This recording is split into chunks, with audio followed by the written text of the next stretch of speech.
What's up guys, this is Heat King here bringing you a movie review on the newly released Logan, aka Wolverine 3, which is being directed by James Mangold, who did the previous sequel. He's come back to direct this final chapter starring Hugh Jackman and Patrick Stewart as their respected and iconic characters Wolverine and Professor X. So yeah, this is technically the last movie starring these characters. You're never going to see these characters played by these actors ever again. This is it. This is the final. That is what it's been marketed as and presented as, and it really is indeed the finale.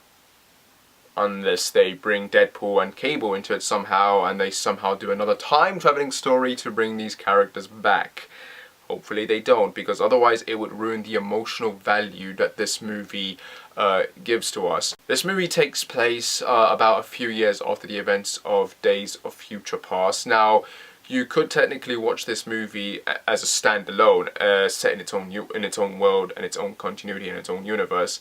However, that said, you wouldn't be as emotionally invested in the characters if you don't take into account everything that we've had with them from X-Men to Days of Future Past. So in a way, you can, it is canon, and in a way it might not be. It's all about your perspective and point of view. But I like to think that this is a nice closing send-off to these characters and to the respected actors as well. So the story sees Wolverine living in Mexico as a limousine driver. And we have no idea what's happened to the remaining mutants. Something occurred over the few years between Days of Future Past and this film, and now there are no more mutants in existence except for him and maybe a couple of others. And in his downtime, as I said, he's a limousine driver, and he's taking care of Professor X with the help of another mutant called Caliban, played by Stephen Merchant. And together they're taking care of an elderly, crazy Xavier whose powers have gotten a bit... You can't control his powers like you would, and he's become sort of a threat towards mutants and humans alike. And they're keeping him, safe and away from others. And yeah, that's pretty much the gist of what Logan does with his time. That's pretty much what the plot is, until a mysterious person comes to him asking for help for him to deliver this young girl called Lauren across the border.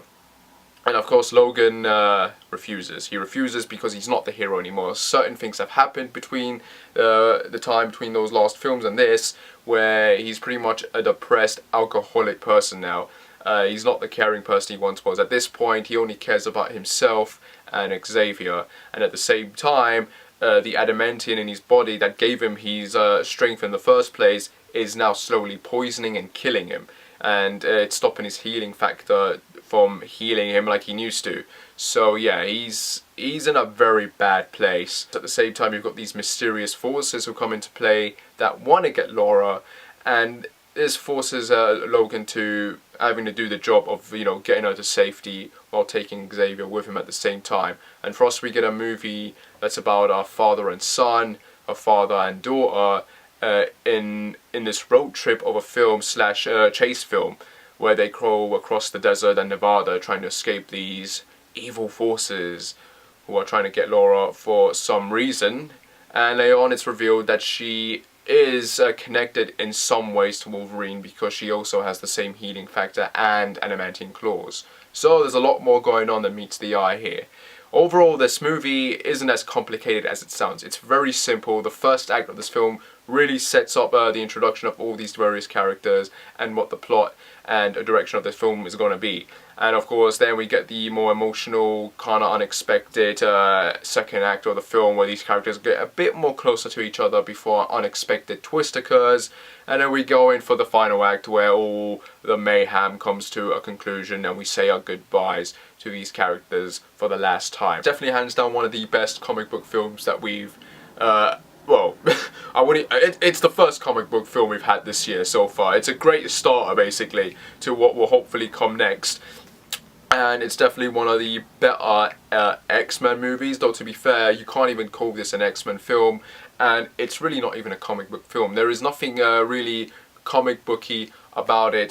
This is this is not this is not a comic. What I'm trying to say is, it doesn't feel like your traditional superhero movie. It doesn't feel like your traditional comic book film. It's very gritty, very dark as well. It has a lot of humor thrown in, obviously, but and it is done for laughs at the time. But it also helps to develop the characters and the situation they're in as well. So, but yeah, this isn't like any comic book film you've ever seen. And a lot of people, I think, are comparing this to like the Dark Knight level of comic booky, and I wouldn't really call it that. Like I said, it's very different, and yet very organic as well. So yeah, in terms of style, how would I compare this film like to the previous ones? Well, the last movie was set in Japan, right? You know, the Wolverine, that was set in Japan.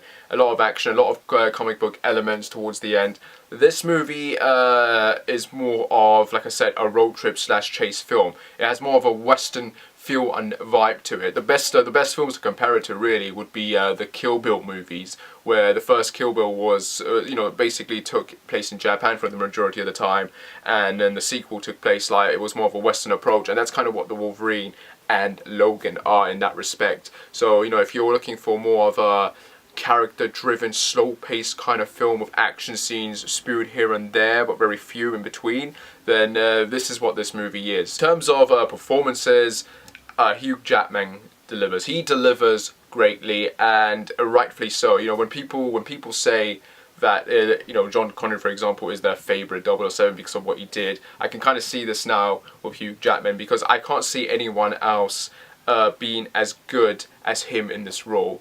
And the way he, you know, the way he just delivers his performance as this old, tired, battered character who's pretty much lost everything in his life, who just wants to be left alone with the few remaining people that he has in his life, so he can just live for those last few more years before he dies. He really sells that, and it's really depressing and sad. Like I said, everything from the beginning to when this movie ends, it's just sad and depressiveness coming through. And Logan in this film is a very depressed character, drinking and just not being himself anymore. Early on in the movie, when it starts, his claws, you know, one of the claws gets stuck, and he, you know, he has to pull out with his own hands later on. His body and his mutant powers, they don't work like they used to. He is old and weakened and battered. He is not the same man like he once was, and Hugh Jackman sells that role. He delivers a very sad and emotional final performance. I mean, this is basically a story of a character who has to come to understand what it means to have a family and lose it, and to come to terms with his own immortality. That's what his character arc really is, and yeah, he delivers it in a good way. That said, the way his character arc ends, however, is not with a clash of claws but with a whimper. The way they decide to close the film off could have been handled a bit better. It's not the kind of exit for his character that I think a lot of us were expecting or looking forward to, and in that case the film kind of fails to deliver, because everything else before that is on point, and then towards the end it just kind of varies of course and falls apart. And of course you have Patrick Stewart as Professor Charles Xavier. This is also his final film technically, and yeah, he's pretty much the mentor slash father type figure in this film. And he's not the Xavier that we once knew. He's not the very calm, very thoughtful, very caring character that we've had in the original trilogy and Days of Future Past. This is a character who is confused, angry, swears a lot, which is very hilarious and funny to get from Patrick Stewart, but at the same time it kind of matches up with James McAvoy's character, I guess, from Days of Future Past as well. There's a bit of that in there, in that for performance, and we get to see that. And yeah, this Xavier is he's very feeble and very weak as well, just like Wolverine. But there is still that caring, mature nature to him, but also a sadness and regret. A regret that, you know, he comes to the realization of what he has done in the past, and coming to the understanding that of what he did, and having to come to terms with that. And then of course you've got other characters like Steve Merchant, who plays a different version from the Caliban that we had in X-Men Apocalypse. It's a bit weird where every time they change actors and who are playing these same characters. But no, Steve Merchant delivers a decent performance. The only negativity with his character, however, is that when his departure in the film comes, his character arc ends in a very stupid way. Like, he isn't given the departure that he deserves.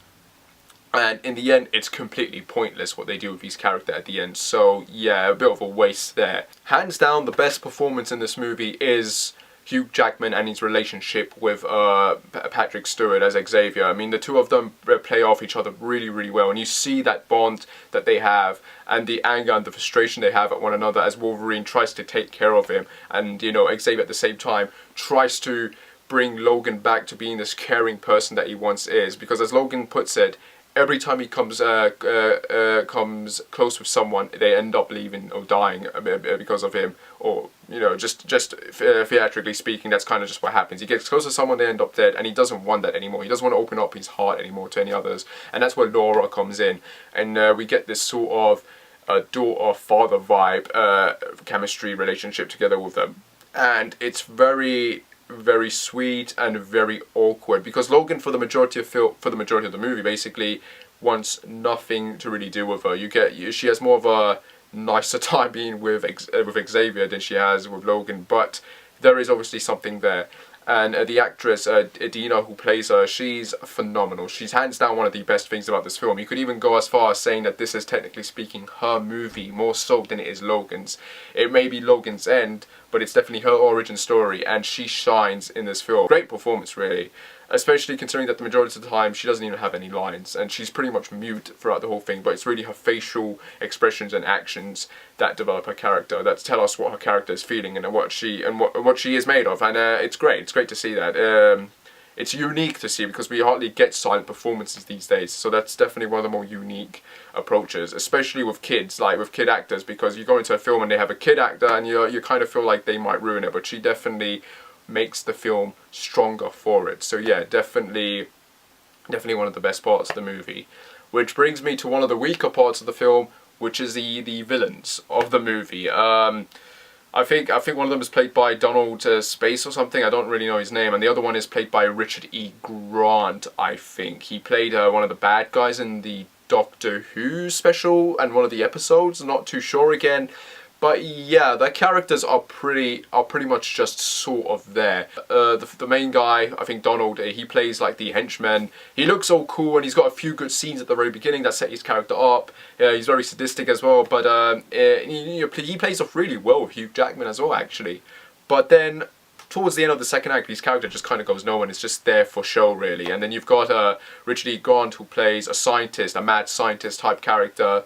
And yeah, I don't really get what his big deal is as well. Obviously, there's a lot of importance on his character towards the end, but in the end, he also doesn't really do much, and they're kind of dealt with before you can get a good sense of them. Villain-wise, this is not the film's strongest point. Definitely, it's a bit of a disappointment, because I think a lot of us went into this film maybe hoping for Mr. Sinister or Sabretooth or Omega Red. I think a lot of people were asking for fan favorites to be in this, but no, we don't get that, and that's really a shame, because the Ravagers, I think, or the Reavers as they're called, they don't really pose much of a threat. I mean, you've got these guys with robotic arms and stuff, and they don't really do anything cool with it. It's just for show, really, and it's kind of a shame we don't get a lot more out of these characters. That said, there is one villain in this movie who was unexpected. They do set this up early on, and then when the character does appear, you're kind of taken aback by who this character really is.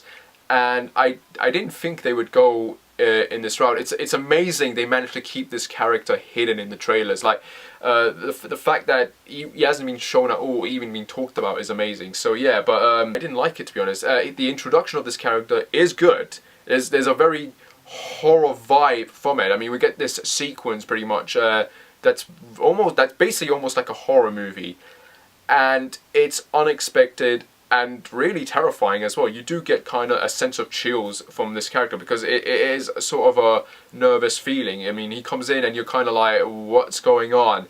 But then they don't do anything special with this character afterwards. He's just there as an opponent for Wolverine to smack around, and yeah, in the end it doesn't, it is what you expect, the kind of final showdown that we get between them.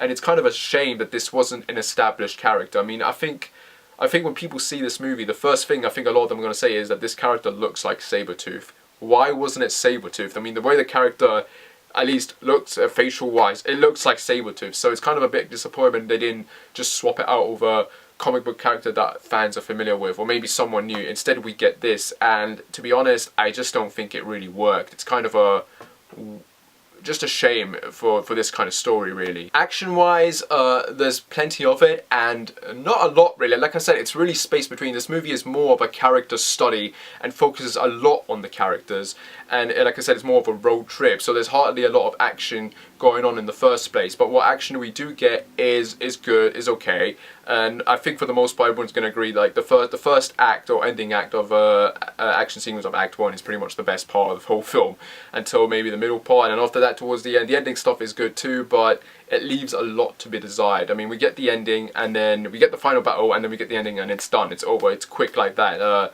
There really isn't a lot of time to just settle in and have the feels just guide us, really. Like, it's over before it kind of begins, that sort of feeling that we get. The action is fast, it is brutal, but it's not as brutal as they made out to be. This movie is R-rated, and yet it doesn't feel like it's been overhyped. I mean, I went into this film expecting to see intestines and guts being ripped out, and instead it's just limbs getting cut off, or decapitations here and there, not a lot, and just blood spatter, really. Just, you know, people slashing and blood spilling out. I mean, we got that in the unrated cut of the Wolverine film, and we did get the slashing and all that stuff and the stabbing in Apocalypse, so with some blood splatter. But yeah, the way people are going on about calling this movie really, really brutal, it really isn't. It kind of came across as very tame. It's almost the same kind of level of brutality as Deadpool, and it's not as bad as, say, something like Game of Thrones maybe, or Machete, if I want to make a comparison. So I was expecting that kind of level of holy goddamn, but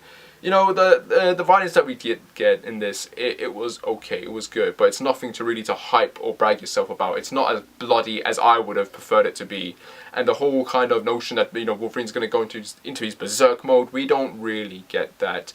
You know, for me, berserk mode means ripping people in half, like literally in half, and we don't really get that. So yeah, a few stabs and limbs going off, and that isn't enough compared to like a person getting his face sliced open, or an eyeball going out, or, you know, stuff like that. For me, that's like hardcore brutal. This is really tame, and I'm kind of feeling like its R-ratedness is unearned, with the exception of the characters swearing, where they really sell the swearing element of the characters, and it really does develop them in a funny way. So that, I guess, would be needed, but the whole blood splatter and stuff, not so much. Don't get me wrong, it works, but it's not what I was expecting when they said R-rated Wolverine movie finally. So yeah, a bit of a disappointment there on those regards. So yeah, Logan.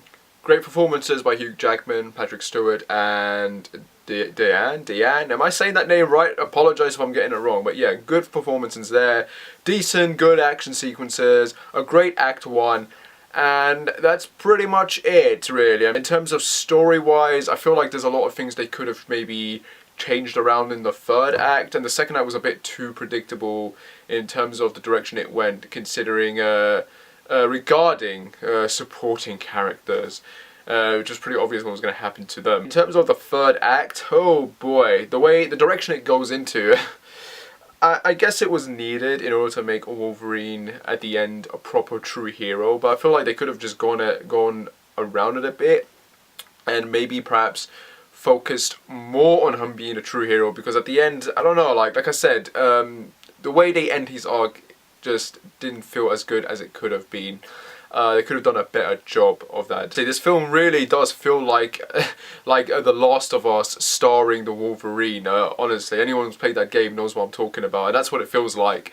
And The Last of Us for me was something that had a great first half, and then had a repetitive, very long, boring last half. And that's kind of what the case is here is as well. Like the first half is good, and the last half just sort of drags to get to the end. And it's like, you know, come on, just ended already, and ended good, and in my opinion it just doesn't end as well as it could have. Like I said, this film is very depressing, and it ends very depressing as well, and I guess that's the feeling it's trying to go for. There is no nice happy thoughts here by the end. It's it's very dead feel like, and you are left with, you're either left very sad and upset, or you're left with empty feelings and feel like it could have been done better maybe. But yeah, overall this is a decent and good film. Maybe not great, and in my opinion not as good as the Wolverine unrated extended cut, but it's definitely a worthwhile finish to Hugh Jackman's role as the Wolverine and Patrick Stewart's role as Xavier. So yeah, definitely a decent finisher at best. Decent film. My overall final grade for it would be, I would say, something between a 7.5 to an 8. I'd say roughly, just barely an 8 out of 10. I'd say. Because like I said, this film does have flaws in my opinion, and everyone's kind of overhyping it and making it very overrated. It isn't as good as it can be, but it's still good, and that's really in the end what you want. You just want a decent film, and it is a decent film. And there's no end credit scene. I don't know if I mentioned that before, but yeah, there's no end credit scene, unfortunately.